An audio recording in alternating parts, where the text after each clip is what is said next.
मेरा नाम जूही है। मैं एक मिडिल क्लास घराने से ताल्लुक़ रखती हूँ। मेरे माँ-बाप ने हमेशा मुझे इज़्ज़त, शराफ़त और दूसरों के लिए चीज़ें आसान करने की परवरिश दी। मेरी माँ कहती थी ज्ञान इंसान को ऊँचा बनाता है और अच्छा आचरण उसे इज़्ज़त के काबिल बनाता है। मैंने वो सब कुछ सीखा जो एक अच्छी बहू, पत्नी और बहन बनने के लिए ज़रूरी होता है। मैंने किताबों से पढ़ा और माँ से सीखा कि मोहब्बत और सब्र ही ज़िंदगी को बेहतर बनाते हैं। शादी हुई तो दिल में बहुत सी उम्मीदें थीं। दिल में ख्वाहिश जगी थी कि अब एक नया घर होगा, नए रिश्ते होंगे, नई ज़िंदगी की शुरुआत होगी। लेकिन जब मैंने ससुराल का दरवाज़ा पार किया तो ऐसा लगा जैसे किसी अजनबी दुनिया में कदम रख दिया हो। वहाँ की हवा मेरे मायके जैसी नहीं थी।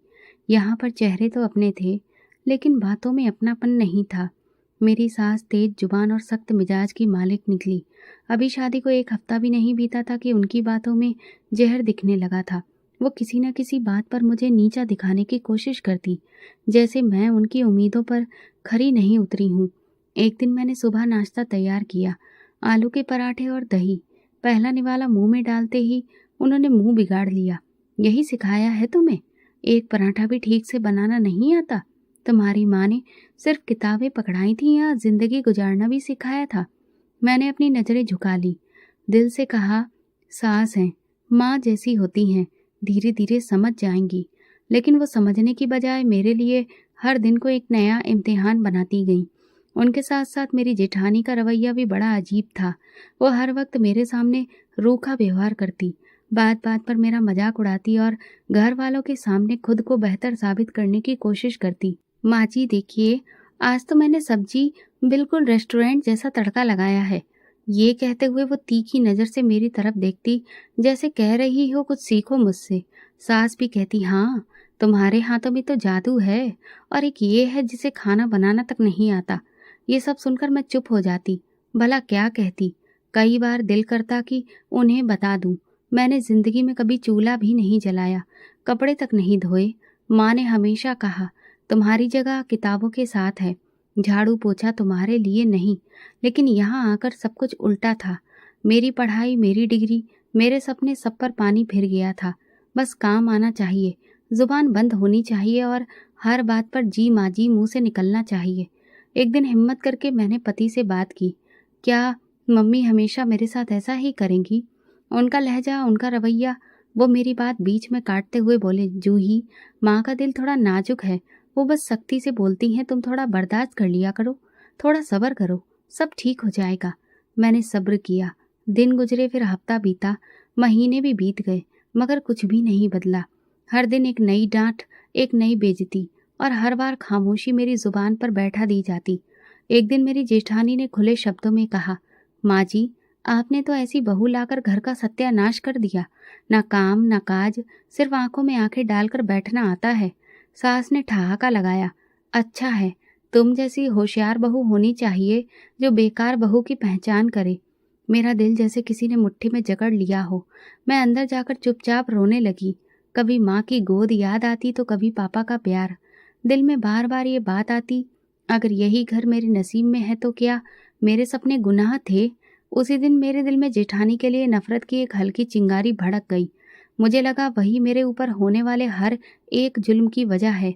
वो मीठा बोलती थी, लेकिन उसकी बातों में जहर भरा होता था। वो सास को मेरे खिलाफ भड़काती और हर बार जीत जाती। ये मेरी नई कहानी की शुरुआत थी, एक नरम मिजाज लड़की जो धीरे धीरे सख्त दिल बनाई जा रही थी। और ये सब कुछ उस दिन से शुरू हुआ जिस दिन मैंने अपने ससुराल का दरवाजा पार किया था। वक्त आगे बढ़ता गया, लेकिन मेरे सीखने का अमल जैसे रुक गया। मैं हर रोज कोशिश करती कि घर के हर काम में खुद को बेहतर बनाऊं, मगर जैसे जैसे मैं मेहनत करती वैसे वैसे मेरी सास और जेठानी का कमी निकालना बढ़ता गया। मेरी कोई भी कोशिश उनकी नज़र में कभी भी काबिल नहीं ठहरती थी।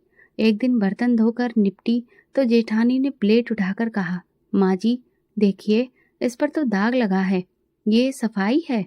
सास ने फिर बुलंद आवाज में कहा, बस करो जूही, तुम तो हर बार शर्मिंदा करवाती हो। अगर हम तुम्हारी जेठानी जैसी बहू लाते तो हमारा घर चमक रहा होता। पति ने कुछ भी नहीं कहा, बस नीचे देखता रहा। मुझे लगा जैसे मेरी हर कोशिश का मजाक उड़ाया जा रहा हो। उसी दिन मेरे दिल में एक लम्हे के लिए अजीब सा एहसास पैदा हुआ। मुझे लगा अगर जेठानी इस घर के लिए सच में इतनी ही बेहतर है, तो क्या मैं इस घर के काबिल नहीं हूँ?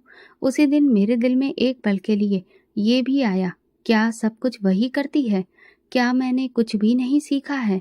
अगले दिन मैंने नाश्ता बनाने की ठानी। पोहा, आलू के पराठे, चाय सब कुछ वक्त पर तैयार कर लिया। जैसे ही मैं ट्रे लेकर अंदर गई, जेठानी ने कहा, माँ जी, आज जरा जल्दी उठ गई हैं। लगता है सपने में शेफ बनने का मौका मिला है। सास ने चाय का पहला घूंट पी लिया, फिर नाक सिकोड़ कर बोली, ऐसी चाय तो कोई ट्रक ड्राइवर भी ना पिए। मैं अंदर जाकर दीवार से लगकर बैठ गई। मैं रोज कुछ नया करती, लेकिन वो उसमें कमी निकालने का कोई ना कोई नया बहाना ढूंढती। मैंने कोशिश की कि पति से बात करूं, लेकिन वो किसी न किसी परेशानी में उलझा रहता। जब भी मैं कहती, आप कुछ बोलते क्यों नहीं, तो वो बस एक ही बात कहता, तुम दिल पर मत लिया करो। अब मेरे दिल में एक अलग ही भावना पैदा हो रही थी। वो दुख से ज्यादा तल्खी थी। जेठानी का अंदाज, उसका बनावटी व्यवहार अब मेरे दिल को चुभने लगा था। एक दिन मैंने सुना कि वो किसी मेहमान से कह रही थी, जूही वैसे तो बहुत सीधी है, लेकिन काम करने में पीछे है। सिखा रही हूँ उसे, धीरे धीरे मेरी तरह हो जाएगी। वो सारे शब्द मेरे दिल में आग बनकर उतर गए। मैंने आईने में खुद को देखा और सोचा, क्या वाकई मैं इतनी नाकारा हूँ, या ये सब मेरे वजूद को खत्म करने का तरीका है? अब मेरा दिल सीखने से ज्यादा ये चाहता था कि किसी दिन कुछ ऐसा हो जो उन दोनों को मेरी अहमियत का एहसास दिला दे।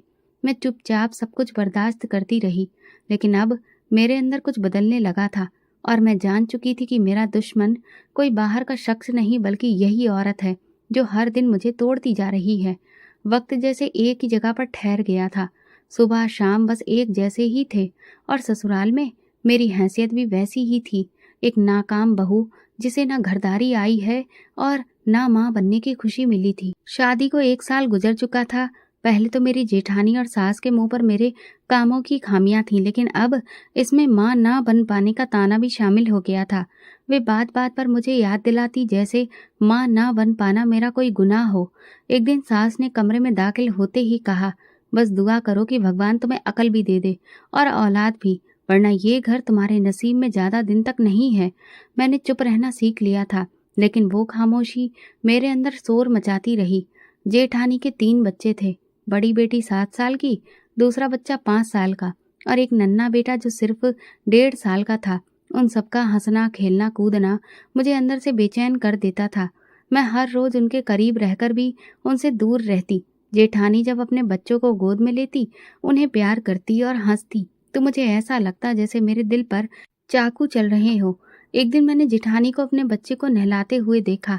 वो पानी में खेलते हुए कह रही थी, मेरी गोद तो हर साल भरती है, कुछ लोगों की तो किस्मत ही खाली होती है। मैं खामोशी से वहां से उठकर चली गई। मेरा दिल कह रहा था कि वो मुझे ताना दे रही है, लेकिन जुबान पर ताला लगा था। फिर मैंने डॉक्टर के पास जाना शुरू किया। शहर के सबसे बड़े अस्पताल में गई। खून की जांच हुई, रिपोर्ट्स सभी ठीक थी। डॉक्टर कहती, जूही सब कुछ ठीक है, बस थोड़ा वक्त लगेगा, लेकिन तुम उम्मीद रखो। पति भी मेरे साथ जाता और हर बार वापसी पर कहता, देखना भगवान के घर देर है लेकिन अंधेर नहीं। लेकिन घर जाकर जैसे सब कुछ बदल जाता। सास कहती, अगर डॉक्टर कह रही है कि तुम में कोई कमी नहीं है, तो फिर बच्चा कहाँ है? झूठ बोलने से सच कभी नहीं बदलता। एक दिन जब मैं किचन में बर्तन धो रही थी, तभी जेठानी की आवाज आई, माँ जी, लोग बहू इसलिए लाते हैं कि वंश आगे बढ़ाया जा सके, हमारी बहू तो सिर्फ साथ रखने के लिए है। वो ताना मेरे अंदर कहीं गहरे में उतर गया। मैं बर्तन धोते धोते अपने हाथ जोर से मार बैठी। मैं कुछ कहना चाहती थी पर कह ना सकी। मैं उन दिनों हर प्रार्थना में बस एक ही बात कहती, हे भगवान, मुझे भी माँ बनने का सुख दे दो। एक शाम मोहल्ले की किसी शादी में जाना पड़ा। वहां पहुंची तो एक औरत ने पूछा, तुम्हारे कितने बच्चे हैं?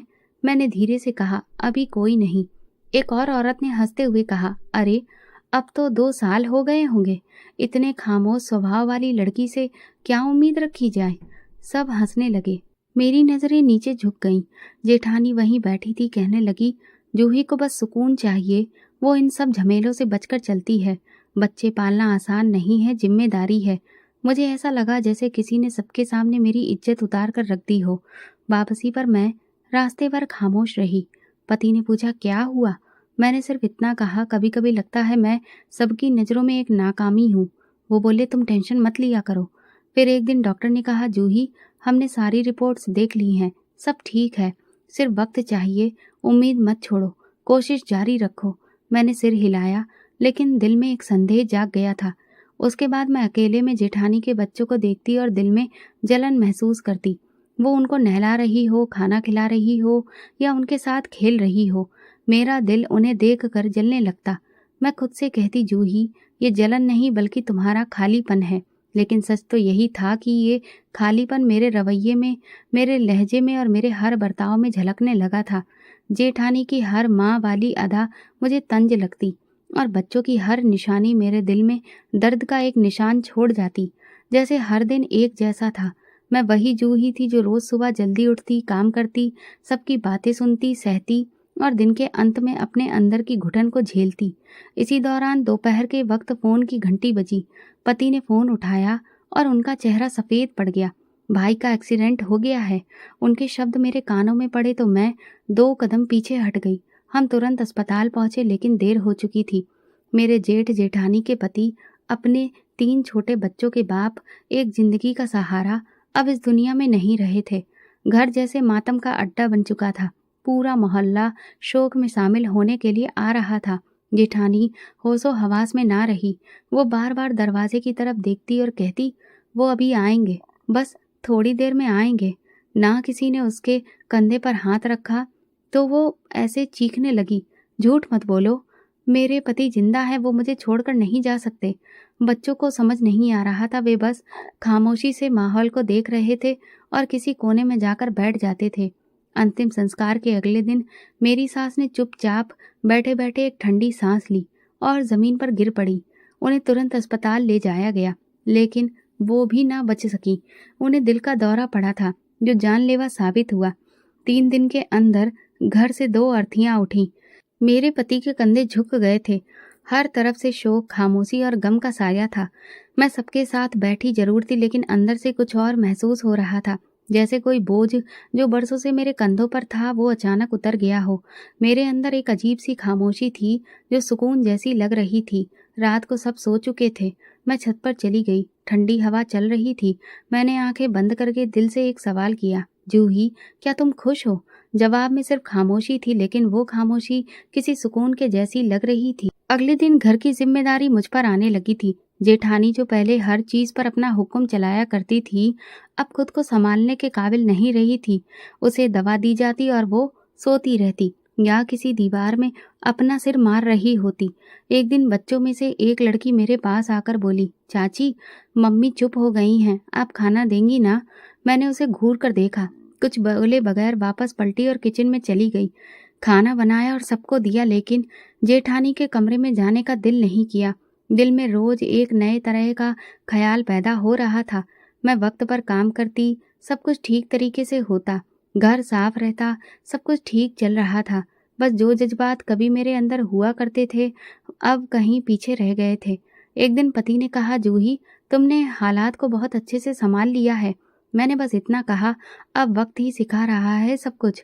जेठानी के बच्चे अक्सर मेरे पास आकर बैठने लगे। मैं कुछ देर उन्हें देखती और फिर काम में लग जाती। एक दिन बड़ी बेटी ने पूछा, चाची, आप हमारी माँ बन जाएंगी? मैं चौंक गई और फिर हंसकर कहा, जाओ अपनी पढ़ाई करो। मेरे लहजे में सख्ती नहीं थी, लेकिन अपनापन भी नहीं था। मैं खुद को बदलते हुए महसूस कर रही थी। पहले हर बात पर रोना आता था, अब हर बात पर खामोशी। मैंने सोचा था कि अगर कभी मुझे मौका मिला तो मैं खुद को साबित करूंगी। अब मौका मुझे मिल चुका था। मैं घर की मालकिन बन चुकी थी। जेठानी को कोई भी याद नहीं करता, क्योंकि वो अब किसी की बात नहीं समझती थी।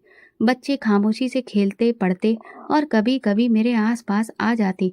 मैं इत्मीनान से सोचती कि क्या ये वही घर है जहाँ मैं एक नाकारा कहलाती थी। लेकिन अब सभी काम मेरी मर्जी से होते थे और सब मेरी राय लिया करते थे। मेरे पति भी मुझ पर भरोसा करने लगे थे। एक रात उन्होंने कहा, माँ के जाने के बाद तुमने सब कुछ बहुत अच्छे से संभाला है। मैं शुक्रगुजार हूँ। मैंने नजरें चुराई और दिल में एक अजीब सा एहसास हुआ, जैसे सब कुछ मेरे हाथ में आ गया हो। लेकिन दिल में खालीपन अभी भी मौजूद था। दिन, हफ्ते और महीने गुजरने लगे। दुनिया चलती रही, लेकिन मेरे अंदर दिन पर दिन एक खामोश बदलाव सा आता गया। वो नरम और सहमी सी जूही अब रोजमर्रा के मामलों में हुक्म चलाने वाली औरत बन चुकी थी। मेरे लिए घर ही एक मैदान था, जहाँ जीतने के लिए अब जज्बात की जरूरत नहीं थी, बस काबू और हुनर चाहिए था। सुबह सवेरे मैं खुद किचन संभालती, नाश्ता बनाती, घर की सफाई का जायजा लेती और काम वाली को हिदायत देती। जेठानी का कमरा उसकी अलग दुनिया बन चुका था। दरवाज़ा बंद होता, अंदर वो पड़ी रहती, अक्सर खामोश। कभी कभी अपने आप से बातें करती। बच्चे अब खामोशी से ही अपने दिन गुजारने के आदी होते जा रहे थे। एक दिन बड़ी बेटी मेरे पास आकर बोली, चाची, माँ को दवा दे दो। मैंने पलटकर कहा, जिस दिन तुम्हारी माँ को होश आएगा खुद मांग लेंगी, फिलहाल तुम जाकर बैठो। बच्ची कुछ पल खड़ी रही, फिर खामोशी से पलट गई। मेरी तरफ से अब सख्त रवैया खुल्लम खुल्ला जुल्म में बदलता जा रहा था। अब मैं खुद इस पल को महसूस किए बगैर एक आम बात समझने लगी थी। कई बार खाना बचता तो मैं सोचती जेठानी के बच्चों को दे दूं, फिर सोचती क्यों, किसी ने मेरे बारे में सोचा था। मैं खाना फ्रिज में रख देती और सुबह फिकवा देती। एक दिन दोपहर का वक्त था, बच्चे आंगन में भूखे बैठे थे। बड़ी लड़की ने छोटे भाई को रोकते हुए कहा, चुप करो, चाची नाराज हो जाएंगी। ये सुनकर मैंने दरवाजा थोड़ा सा खोला।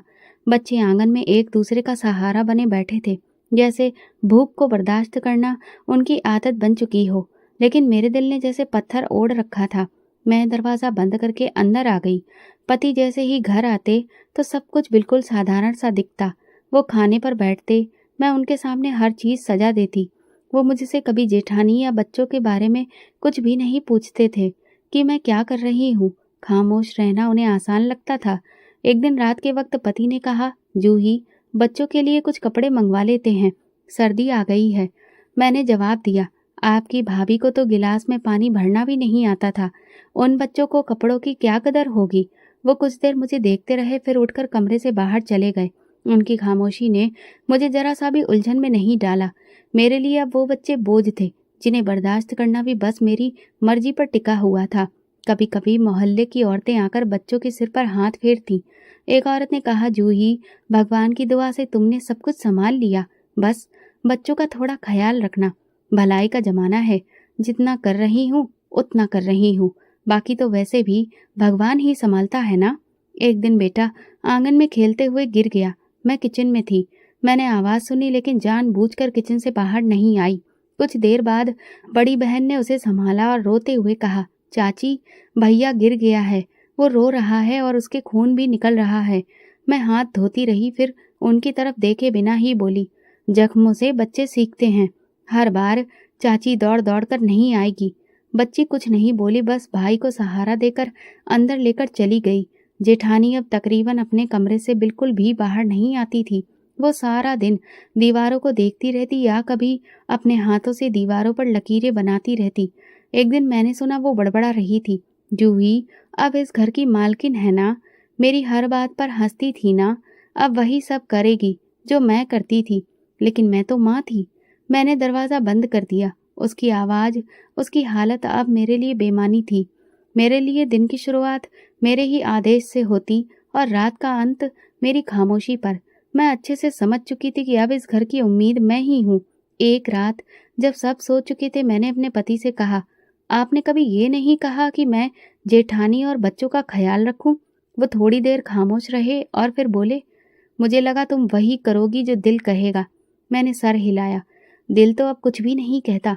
पति ने कुछ नहीं कहा, बस करवट लेकर सो गए और मैं देर तक जागती रही। यही वो शुरुआत थी जहां मेरी नरमी खत्म हुई और फिर एक नया चेहरा पैदा हुआ, जो सिर्फ अपनी मर्जी पर चलता था और दूसरों की जरूरत पर खामोश रहता था। वो दिन रोज की तरह कुछ अलग नहीं था। मैं कामों में व्यस्त थी और बच्चों को अंदर कमरे में बंद कर रखा था। दरवाजे पर दस्तक हुई। खोला तो सामने सुनीता दीदी खड़ी थी, मोहल्ले की एक उम्र दराज लेकिन बातूनी औरत, जो हर हाल में दूसरों के मामलों में दिलचस्पी लेती थी। जूही बेटी, क्या मैं तुम्हें एक रास्ता दिखाऊं? उन्होंने अपने हाथ में पकड़ी हुई एक छोटी सी माला दिखाकर कहा। क्या मतलब? वो अंदर आई और बैठते ही बोली, पीछे की पहाड़ी के पास एक बहुत बड़े बाबा हैं, जिन्हें भगवान ने कुछ खास शक्तियां दी हैं। उनके पास जो भी जाता है वो खाली नहीं लौटता और औलाद के लिए तो वो खास प्रार्थना करते हैं। ये सुनकर मैं सुन्न पड़ गई। उनके शब्दों ने जैसे मेरे अंदर की सोई हुई इच्छा को झंझोड़ कर रख दिया। क्या वो वाकई में शक्तिशाली हैं? उनकी दी हुई दवा से औरतें बहुत जल्दी माँ बन जाती हैं। हमारी पड़ोसन भी 30 साल के बाद माँ बनी है, उन्हीं बाबा के आशीर्वाद से। मैंने शाम को पति के आने पर उनसे इस बारे में बात की। पहले तो वो खामोश रहे, फिर बोले, जूही, हर दरवाज़ा खटखटाना तुम्हारा अधिकार है।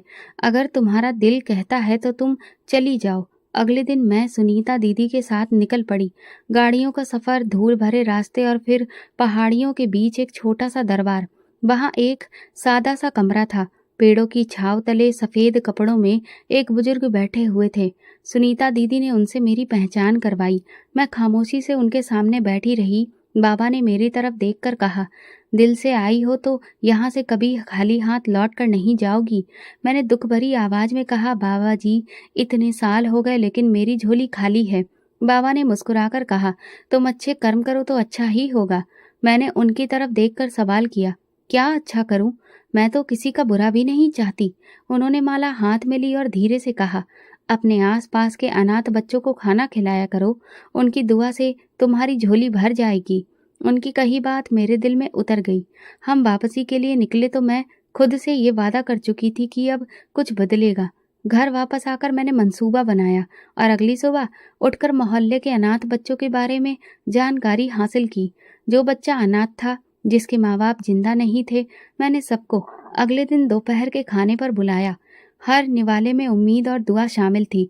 फिर मैंने आंगन में चटाई बिछाई, सब बच्चों को बिठाया और अपने हाथों से खाना परोसा। वो दिन मेरे लिए अजीब था। मोहल्ले के बच्चे हंस रहे थे और शुक्रिया कह रहे थे और मैं उनकी मासूम मुस्कुराहट में दुआ तलाश रही थी। लेकिन मेरे दिल ने एक बार भी जेठानी के बच्चों की तरफ ध्यान नहीं दिया। वे तीनों कमरे के अंदर थे। उनकी आवाज़, उनकी मौजूदगी जैसे मुझसे नजरें चुरा रही थी। बड़ी बेटी ने अंदर से झांक कर पूछा, चाची, हम भी बाहर आ जाएं? मैंने सुना और अनसुना कर दिया। मैंने उन्हें भूखा छोड़ दिया, जैसे कि ये मेरे किसी नियम का हिस्सा बन चुका था। शाम को जब पति आए तो मैंने बड़ी खुशी से बताया, आज मैंने अनाथ बच्चों को खाना खिलाया। बाबा जी ने कहा था, अगर मैं ऐसा करूंगी तो भगवान हमें औलाद की खुशी जरूर देगा। पति ने सर हिलाकर कहा, बहुत अच्छा काम किया। ये भलाई का काम तुम्हें सुकून देगा। मैंने सुकून को दिल से महसूस किया, लेकिन वो अभी अधूरा था, क्योंकि घर के अंदर वे 3 भूखे बच्चे, जिन्हें मैंने खुद से अलग किया, जैसे दिल के कोने में बैठकर सवाल करते थे, लेकिन मैं हर बार उन्हें खामोश करवा देती। अगले दिन मैंने फिर से खाना बनाया, फिर से अनाथ बच्चों को बुलाया और फिर वही मंजर दोहराया गया। लेकिन इस बार जेठानी की बड़ी बेटी दरवाजे पर आकर बोली, चाची, हम भी तो अनाथ हैं, हमें भी तो खाना दे दो। ये सुनकर मेरा दिल एक पल को रुक गया, लेकिन मैंने खुद को काबू में रखा। मैंने उससे कहा, जाओ, अंदर जाओ, उसके लिए यहाँ पर कुछ भी नहीं है। वो खामोशी से पलट गई और मैं खाना बांटना जारी रखे थी। मेरे अंदर एक जंग जारी थी, एक तरफ दुआ की उम्मीद और दूसरी तरफ नफरत की तलखियां। और मैंने फैसला किया था कि मैं बाबा का हुक्म तो मानूंगी, लेकिन अपनी मर्जी के दायरे में। मैं खुद को भलाई के रास्ते पर चलाने लगी थी। मोहल्ले के हर एक अनाथ बच्चे के लिए खाना बनाती, उन्हें इज्जत से बिठाकर खिलाती और मुझे उनका आशीर्वाद मिल रहा है, ये सोच सोच कर मैं दिल ही दिल में बहुत खुश होती। हर बच्चे की मुस्कुराहट मुझे ये यकीन दिलाती कि बाबा जी की बात सच थी। लेकिन इस सब में जिसे मैं नज़रअंदाज कर रही थी, वो मेरे अपने घर के अंदर की सच्चाई थी। मेरे जेठ की बेटी निशा बार बार मेरे पास आने की कोशिश करती। वो सुबह उठकर झाड़ू लगाती, दोपहर में अपने छोटे भाई का ख्याल रखती और मेरे आसपास किचन में मंडराती रहती। वो मेरे रवैये से सब कुछ समझ चुकी थी, लेकिन फिर भी एक उम्मीद बची रखी हुई थी।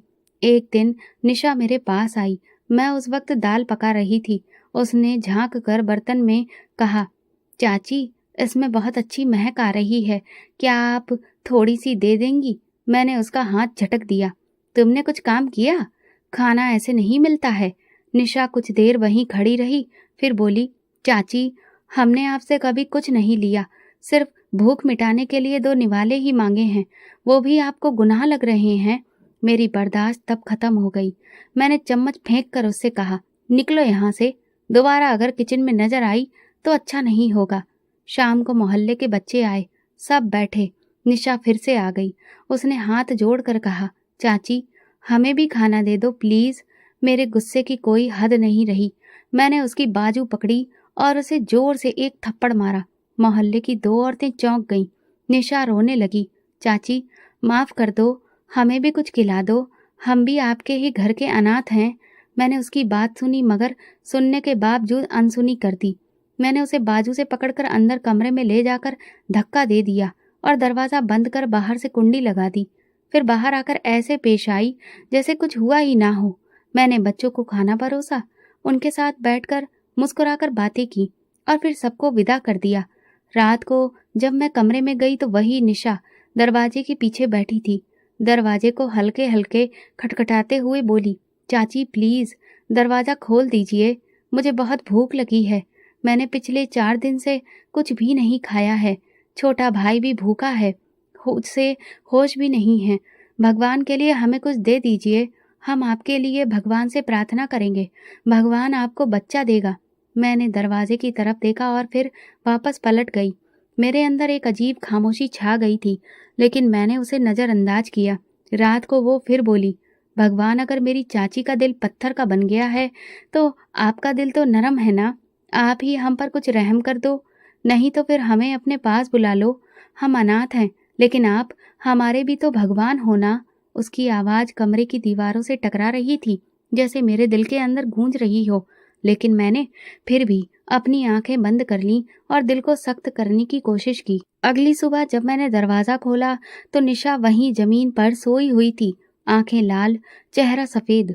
मैंने उसे नज़रअंदाज किया और रोज़मर्रा के कामों में लग गई। उस दिन भी मोहल्ले के बच्चे आए, खाना खाया, दवाई दी गई और फिर वे चले गए। मगर मुझे पता था कि मेरा ये अच्छाई का काम सिर्फ बाहर की दुनिया के लिए था, क्योंकि अंदर की सच्चाई को मैंने पूरी तरह से भुला दिया था। अब मैं खुद को भलाई की मूर्ति समझने लगी थी, लेकिन इस नेक काम में भी एक बड़ा स्वार्थ छुपा हुआ था। रात का वक्त था, चारों ओर सन्नाटा फैला हुआ था, लेकिन वो कमरा जिसमें निशा बंद थी अब भी जिंदगी की मौजूदगी का सबूत दे रहा था। कमरे के अंदर से लगातार रोने की आवाज़ें आ रही थीं। वो धीरे धीरे रोते हुए प्रार्थना कर रही थी, जैसे किसी बेरहम दरवाजे को खटखटा रही हो, जो खुलने का नाम ही नहीं ले रहा था।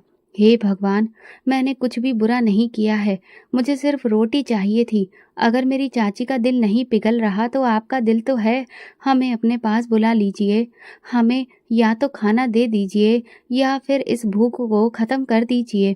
मैं दरवाजे के पास खड़ी रही, हर शब्द मेरे दिल में उतर रहा था, लेकिन मैंने खुद को संभाला। दिल में हल्की सी टीस उठी, जैसे कोई दरार पैदा हुई हो, पर मैंने खुद को समझाया, ये सब एक कमज़ोर लम्हा है जूही, इनके प्रार्थना करने से कुछ भी नहीं बदलेगा। तुम्हें उनकी ज़िंदगी से कोई हमदर्दी नहीं होनी चाहिए। मैं अपने कमरे में गई, दरवाज़ा बंद किया और तकिए पर सिर रख लिया, लेकिन नींद कहाँ आने वाली थी। वह आवाज़, वो शब्द, सब कुछ मेरे कानों में गूंजते रहे। अगली सुबह जब मैं उठी तो दिल में बेचैनी थी। नाश्ते का सामान तैयार किया, मोहल्ले के बच्चों के लिए खाना बनाया। निशा अब तक कमरे में ही थी। मैंने दरवाज़ा खोला तो वो ज़मीन पर बैठी हुई थी, आंखें सूजी हुई, चेहरा पीला। निकलो यहाँ से, जाकर अपने बहन भाइयों को देखो, कहीं मर न गए हों। वो कुछ नहीं बोली, धीरे से उठी और बाहर चली गई। मैंने दरवाज़ा बंद किया और खुद को भरोसा दिलाया कि मैंने वही किया जो सही था। उसी दिन दोपहर में पति ने मुझसे कहा, जूही, कल डॉक्टर के पास जाना है, कुछ और टेस्ट बाकी हैं। तुम्हारी पिछली रिपोर्ट देखी है, उम्मीद हो सकती है। मैंने सिर हिलाया। दिल में उम्मीद थी शायद अब कोई खुशखबरी मिलेगी। अगली सुबह हम अस्पताल पहुंचे। डॉक्टर ने मेरा नाम पुकारा। मैं कमरे में दाखिल हुई तो वे मेरी ही फाइल देख रही थी। चेहरे पर संजीदगी थी। जूही, हमें आपकी रिपोर्ट्स में कुछ हार्मोन्स की दिक्कतें नजर आई हैं, इसीलिए दोबारा जांच करवाई गई है। मुझे अफसोस है, लेकिन सच्चाई ये है कि आपकी माँ बनने की उम्मीद अब पूरी तरह से खत्म हो चुकी है। ये सुनकर मेरे पैरों तले से जमीन खिसक गई। मैंने डरते डरते पूछा, मगर आपने पहले तो कहा था कि ये सिर्फ वक्त की बात है। कभी कभी वक्त के साथ हकीकत भी बदल जाती है। पिछली रिपोर्ट्स नॉर्मल थी, लेकिन इस बार जो नतीजा आया है वो साफ है। मैं खामोशी से उठी, बाहर आई। पति ने सवालिया नज़रों से देखा। मैंने सिर्फ इतना कहा, वापस चलो। गाड़ी में बैठते ही अंदर का तूफान बाहर निकलने लगा। मेरी आंखों से आंसू बहने लगे। जिन्हें मैं महीनों से रोक रही थी। पति ने आहिस्ता से पूछा, क्या कहा डॉक्टर ने? मैंने नम आंखों से कहा, अब कुछ भी नहीं हो सकता। उन्होंने गाड़ी रोक दी, शीशा नीचे किया और कुछ देर बाहर देखते रहे। मैं रोकर बोली, शायद भगवान ने मेरी प्रार्थनाओं का जवाब दे दिया है, लेकिन बस अंदाज कुछ और ही था। शाम को जब घर लौटे तो पति मुझे दरवाजे पर छोड़कर कहीं चले गए। जैसे ही घर के अंदर पहुंची तो एक अजीब सी खामोशी ने मेरा स्वागत किया। कदम जैसे खुद ब खुद अंदर बढ़ते गए। आंगन बिल्कुल सुनसान, कमरे के दरवाजे खुले थे, पर्दे भी नहीं हिल रहे थे। मैंने पहला कमरा देखा, जेठानी वहां नहीं थी। दूसरा कमरा, बच्चों के तकिए बिखरे हुए, कमरा खाली, खिलौने वैसे के वैसे रखे थे, लेकिन बच्चे कहीं नहीं थे। मैंने जोर से आवाज दी, निशा, आदित्य, लेकिन कोई जवाब नहीं आया। किचन, बरामदा, बाथरूम, आंगन, सब जगह झांक कर देखा। पूरे घर में सन्नाटा पसरा था, ऐसा सन्नाटा जो मेरे अंदर तक उतर गया। मैंने पति को कॉल किया, आवाज सूख चुकी थी। यहाँ घर में भाभी और बच्चे नहीं हैं, तुमने कुछ कहा क्या उनसे? उन्होंने एकदम सीधे लहजे में कहा, हाँ, मैंने उन्हें अपनी मौसी के घर कुछ दिन के लिए भिजवा दिया है। मेरे हाथ कांपने लगे। क्यों?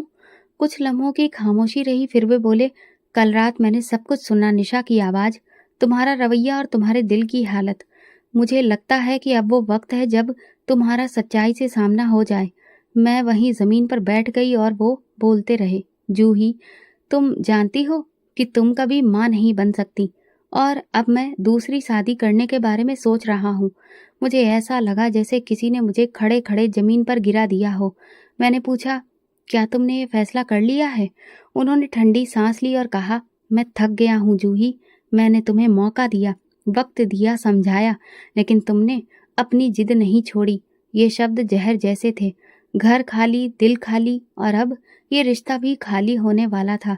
मैंने वो रात अकेलेपन में गुजारी। पहली बार ऐसा हुआ कि मैंने खुद को ध्यान से आईने में देखा। आंखों के नीचे काले घेरे, आंखों में थकान और मन में एक सवाल, आखिर मैंने पाया क्या? सुबह मैं मौसी के घर गई जहां पति ने भाभी और बच्चों को भेजा था। दरवाजा खोला तो निशा सामने खड़ी थी। मुझे देखकर पीछे हट गई। मैंने कहा, निशा, मुझे माफ कर दो। वो हैरान रह गई, आंखों में सवाल थे। चाची, आप हमसे माफी मांग रही हैं? मैंने उसके हाथ पकड़ लिए।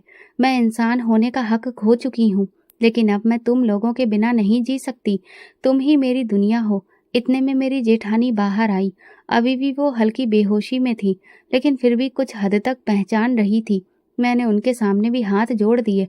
भाभी, मैंने जो किया वो बहुत बुरा किया, लेकिन अब सिर्फ एक मौका चाहिए, सिर्फ एक। शाम को जब पति घर लौटे तो मैं खामोशी से उनके सामने खड़ी रही। वे बोले, सब कुछ जानने के बावजूद भी तुम उन्हें यहाँ खुद लाना चाहती हो? मैंने कहा, हाँ, मेरे पास अब खोने को कुछ भी नहीं है, और जो भी कुछ बचा है उसे मैं संवारना चाहती हूँ। वे कुछ लम्हे खामोश रहे, फिर बोले, अगर बच्चे वापस आएंगे तो शर्त ये है कि अब उन पर हाथ नहीं उठेगा। मैंने तुरंत कहा, कसम खाती हूँ कि अब वही मेरे बच्चे हैं। अगली सुबह बच्चे वापस आ गए। मैंने मेन दरवाजे पर खुद उनका स्वागत किया। आदित्य मेरे सामने आ गया। चाची, अब आप हमें मारेंगी तो नहीं? मैंने उसे गले लगा लिया। अब तुम सिर्फ मेरे हो, मेरी दुनिया हो, मेरी जिंदगी हो। उनके कदमों की आवाज ने इस घर को फिर से जिंदा कर दिया, लेकिन अंदर ही अंदर मैं जानती थी कि सजा की शुरुआत हो चुकी थी। जो वक्त मैंने जुल्म में गुजारा, अब मैं हर दिन उसका बोझ महसूस करने लगी। मेरे पति मुझसे अब बहुत कम बातचीत करते थे। वो बच्चों के साथ वक्त गुजारते, लेकिन मेरे करीब नहीं आते। उनकी नज़रों में अब वो मोहब्बत नहीं थी जो कभी हुआ करती थी। घर में बच्चों की मौजूदगी ने एक बार फिर से रौनक भर दी थी। उनकी हंसी, भाग दौड़ और बातें हर तरफ सुनाई देती थी, लेकिन मेरे दिल में एक मुस्कुराहट एक कसौटी बन गई थी। मैं बच्चों के लिए नए कपड़े सिलवाती, उनके लिए नए नए पकवान बनाती, रात को उन्हें कहानियां सुनाती। मैं वो सब कुछ कर रही थी जो एक माँ करती है, लेकिन दिल जानता था कि ये सब सिर्फ अपने अतीत के गुनाहों को कम करने का रास्ता है। दिल जानता था कि इस सब से कुछ नहीं होने वाला। एक शाम आदित्य मेरे पास आया, मेरे घुटनों से लगकर बैठ गया। चाची, आज मैंने प्रार्थना की थी कि भगवान हमें कभी आपसे अलग ना करे। मैंने उसका माथा चूमा और कहा, मैं भी प्रार्थना करती हूँ कि तुम तीनों हमेशा मेरे पास रहो। निशा ने दरवाजे से झांक कर पूछा, चाची, क्या वाकई में आप बदल गई हैं? मैंने दरवाजे की तरफ देखकर कहा, निशा, तुम्हारी प्रार्थनाओं ने जब मुझे माँ का दर्जा दिलाया है, तो क्या मेरा इतना भी हक नहीं है कि मैं अपने किए की माफ़ी मांग सकूं? वो अंदर आई, मेरे पास बैठी और बोली, अब आपके व्यवहार से डर नहीं लगता, बल्कि सुकून मिलता है। पहले हम लोग दरवाजे के पीछे छुपते थे, लेकिन अब आपके पास बैठकर अच्छा लगता है। मैंने उसे गले लगा लिया और पहली बार दिल से दुआ दी, भगवान तुम्हें हर दुख से बचाए और मुझे तुम जैसी औलाद दे। भले ही मैंने तुम्हें पैदा नहीं किया हो। उसी रात पति घर आए, रोज की तरह बच्चों के साथ बैठे, दिन भर की बातें पूछी। मैं किचन में थी लेकिन सब सुन रही थी। निशा ने उनसे कहा, चाचा चाची अब हमें बहुत प्यार करती है, अब वो हम पर गुस्सा नहीं करती, हमारे साथ बैठती है, हमें सुलाती भी है। पति ने धीरे से कहा, अच्छा है, अगर तुम्हारी चाची सच में बदल गई है तो ये भगवान की कृपा है। मैंने चटाई लेकर उनके सामने रखी और पहली बार नजरें मिलाकर कहा, मैं बदल चुकी हूँ, बस मुझे एक मौका और चाहिए था और वो आपने दिया। उन्होंने चाय का घूंट खामोशी से पिया, फिर धीरे से बोले, जूही, एक बात जाननी है तो सुन लो। तुम सिर्फ माँ नहीं बन सकती, ये सच जो तुम जान चुकी हो, लेकिन एक सच और है जो तुम्हें पहले ही मालूम हो जाना चाहिए था। मैं चौंक कर उनकी तरफ देखने लगी और वो बोले, मैं कभी बाप नहीं बन सकता। मैंने हाथ से चाय का कप लुढ़क गया।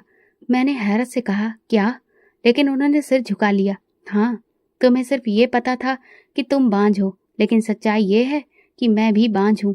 तुम्हें दुखी देखकर मैंने तुम्हारी फाइलें बदलवा दी और डॉक्टर से गुजारिश की कि तुम्हें तसल्ली दी जाए। मैं नहीं चाहता था कि तुम सच जानकर टूट जाओ। मेरे लिए ये खुलासा बहुत भयंकर था। तो ये सब जानने के बावजूद भी आप खामोश रहे? हाँ, क्योंकि मैं चाहता था कि तुम खुद सच्चाई तक पहुंचो और मैं देखना चाहता था कि क्या तुम माँ बनने के लायक हो, चाहे कोख से ना हो मगर दिल से। मेरी आंखों से आंसू बह निकले। तो आप ये सब बर्दाश्त करते रहे? मेरे हाथों बच्चों पर जुल्म, उनकी भूख, उनकी चीखें। उन्होंने संजीदगी से कहा, तुम्हारी सजा वही थी जो तुमने दी, खामोशी, तमाशा ही बनकर। मैं उस दिन का इंतजार कर रहा था जब तुम खुद ये समझोगी कि मोहब्बत किसे कहते हैं। मैं उठकर खड़ी हो गई। कमरे में बच्चों की आवाज गूंज रही थी। मैंने कहा, मुझे अब हर दिन एक कर्ज लगता है और वो कर्ज है बच्चों की मुस्कुराहट का, जो मैंने छीनने की कोशिश की थी। जूही, अब तुमने खुद को पहचान लिया है, यही काफी है। लेकिन एक बात याद रखो, जो दिल जख्मी हो वही जल्दी फिर से ठीक नहीं होता। मैं खामोश रही। मुझे इस बात का एहसास था कि मैंने उनके दिल में अपना मुकाम खो दिया है, लेकिन मुझे उम्मीद थी कि मेरे लिए सब कुछ खत्म नहीं हुआ है। मेरी नज़र में अब सिर्फ 3 चेहरे थे, जिनकी खुशी ही मेरा मकसद थी। मैंने उस रात निशा, रिया और आदित्य को गले लगाकर सुला दिया। उनके चेहरे सुकून से भरे हुए थे। मैंने धीरे से उनसे कहा, मुझे माफ़ कर देना अगर कभी मेरा पुराना साया तुम पर पड़े। निशा ने नींद में ही कहा, चाची, हमें अब आपसे डर नहीं लगता। ये बात मेरे लिए मेरी माफ़ी की शुरुआत थी। मैंने जो बोया वो काटा और जो किया उसका हिसाब चुका रही थी। लेकिन अब मैं जीना सीख गई थी, उन तीनों बच्चों के लिए जिन्होंने मेरे अंधेरे में रोशनी की किरण पैदा की थी। सुबह का वक्त था, बच्चे स्कूल के लिए तैयार हो रहे थे। निशा छोटे भाई के लिए बस्ता सेट कर रही थी, रिया अपने जूते ढूंढ रही थी और आदित्य मुझे बार बार आवाज़ दे रहा था, चाची, नाश्ता दे दीजिए, देर हो रही है। मैंने उन सबके लिए आज अच्छा नाश्ता बनाकर तैयार किया था। उनका टिफिन पैक करके पानी की बोतल भी बैग में रख दी। निशा ने हैरानी से पूछा, चाची, आप थकती नहीं हैं? रोज सुबह आप इतना सब कुछ करती हैं। मैंने प्यार से कहा, जब अपनी औलाद के लिए कुछ किया जाता है तो थकान नहीं लगती, बल्कि सुकून मिलता है। आदित्य ने मुस्कुराकर कहा, तो अब हम आपकी औलाद हैं? मैंने उसे गोद में उठाकर कहा, हाँ, तुम तीनों मेरी औलाद हो। वो तीनों मेरे करीब आ गए, मुझे गले लगाया और फिर स्कूल के लिए रवाना हो गए। दरवाज़ा बंद करके मैंने गहरी सांस ली। घर की खामोशी अब बुरी नहीं लगती थी, बल्कि अब उसमें सुकून था, जिसमें मैं अब खुद के मन की आवाज़ सुन सकती थी। जेठानी अभी भी अपने कमरे में पड़ी रहती थी। उनका इलाज जारी था। रोज़ दवा देना, वक्त पर डॉक्टर के पास ले जाना और उनकी देखभाल करना, ये सब मेरी जिम्मेदारी बन चुकी थी। वो बोलती कम थी और पहचानती भी कभी कभार ही थी, लेकिन जब कभी निशा उनके पास जाती तो उनकी आंखें नम हो जाती। एक दिन मैंने निशा से कहा, तुम अगर चाहो तो अपनी माँ को वक्त दे सकती हो, मैं बुरा नहीं मानूंगी। निशा ने नज़र झुकाकर कहा, चाची, अब आप ही तो हमारी माँ हैं। माँ को तो जैसे भगवान ने अपने पास ही बुला लिया है, सिर्फ शरीर ही यहाँ है। मैंने उसकी पीठ पर हाथ रखकर कहा, तुम फिक्र मत करो, हम उनका ख्याल रखेंगे, क्योंकि वो तुम्हारी माँ है और मेरे पति की भाभी। उस दिन के बाद से मेरे और बच्चों के बीच में कोई भी दूरी नहीं रही। निशा स्कूल से आने के बाद घर के काम में मेरा हाथ बटाती, रिया किचन में थोड़ी बहुत मदद करती और आदित्य हर वक्त मेरे आसपास घूमता रहता। मैं उनकी हंसी, शरारतें, जिद सब कुछ संभालना सीख चुकी थी। एक दिन निशा स्कूल का एक फॉर्म लेकर मेरे हाथ में पकड़ाई। चाची, इसमें माँ का नाम लिखना है, क्या मैं आपका नाम लिख दूं? मेरे हाथ कांप गए, आंखों में नमी आ गई। मैंने पेन पकड़ा और फॉर्म पर अपना नाम लिखा। उस लम्हे ऐसा लगा जैसे दुनिया ने मेरे बचपन की पहचान को झुठला दिया हो। मोहल्ले में लोग अब मुझे उन बच्चों की माँ कहते थे। एक दिन एक औरत ने आकर कहा, जूही, तुमने इन बच्चों को जिंदगी दी है, वरना कौन भला अनाथ बच्चों को सीने से लगाता है? मैंने जवाब दिया, जिंदगी तो उन्होंने मुझे दी है, मैं तो खाली थी, संपूर्ण तो उन्होंने मुझे बनाया है। अब बाजार में मैं बच्चों के साथ जाती, जो भी देखता कहता, जूही आपके बच्चे बहुत प्यारे हैं, और मैं मुस्कुराकर सिर हिला देती, जैसे यही मेरी सच्चाई हो। पति अभी भी मुझसे दूर थे, शायद उनके दिल में वही पुरानी चोट अब तक जिंदा थी। लेकिन मैंने कोशिश जारी रखी, उनके हर आदेश को अच्छे से मानती, बच्चों की परवरिश को सबसे पहले रखा, कभी किसी शिकायत का मौका नहीं दिया।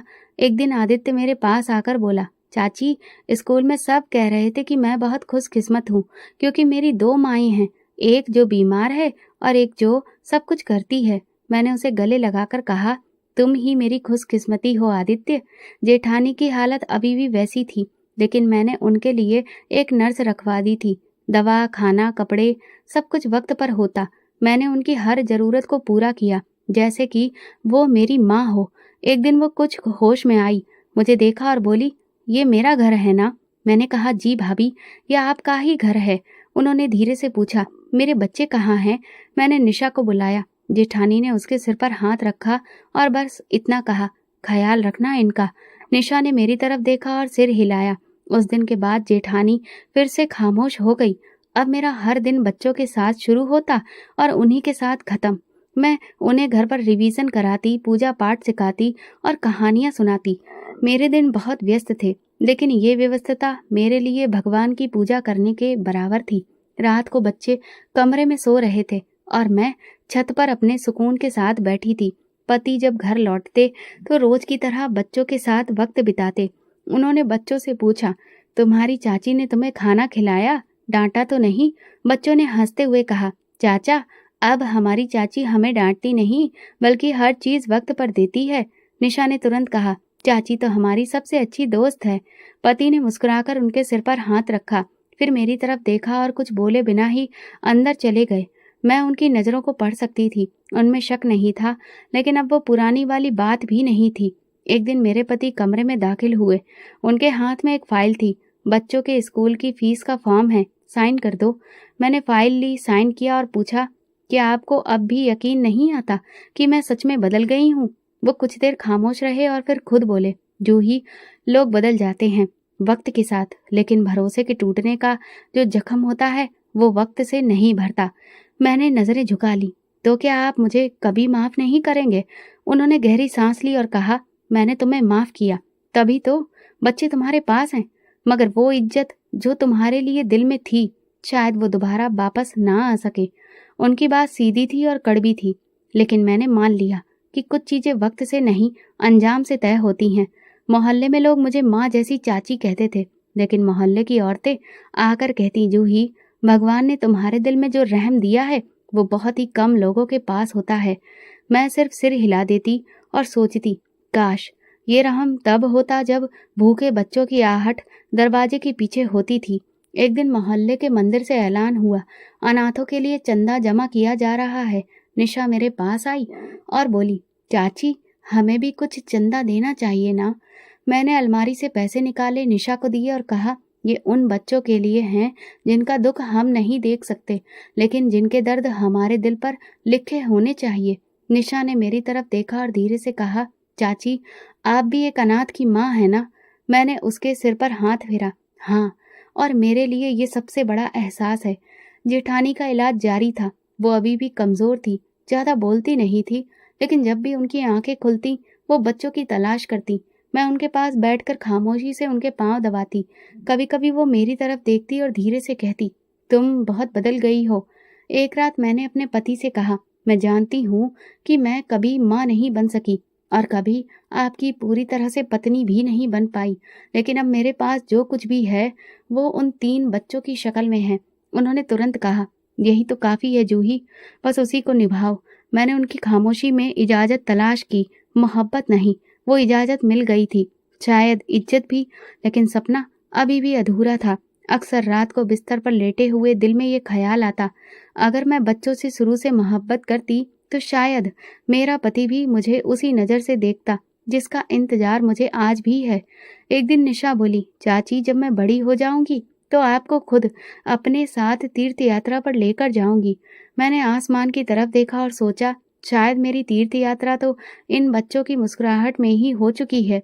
अब मेरी ज़िंदगी में सुकून था, लेकिन वो सुकून एक सबक की तरह था, जो हर दिन मुझे ये याद दिलाता कि मैंने जो अपने हाथों से बर्बाद किया, उन्हें सँवारने में कितनी उम्रें लग गईं। कहानी ख़त्म होने वाली थी, लेकिन मेरे अंदर एक कसक अभी भी थी। काश! वो सपना जिसमें पति का प्यार, उसकी इज़्ज़त और एक मुकम्मल रिश्ता था, वो कभी पूरा नहीं हो सका। लेकिन मैंने बच्चों को पा लिया, उनसे मोहब्बत करना सीख लिया, उनके लिए जीना सीख लिया।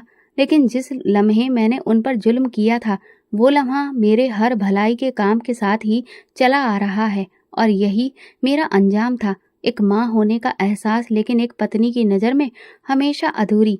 मैं जान गई थी कि अनाथों के साथ जुल्म सिर्फ दुनिया से बेगाना नहीं करता, वो बर्बादी के दरवाजे भी खोल देता है। और यही मेरी जिंदगी का सबसे बड़ा सबक था और सबसे बड़ी सजा भी।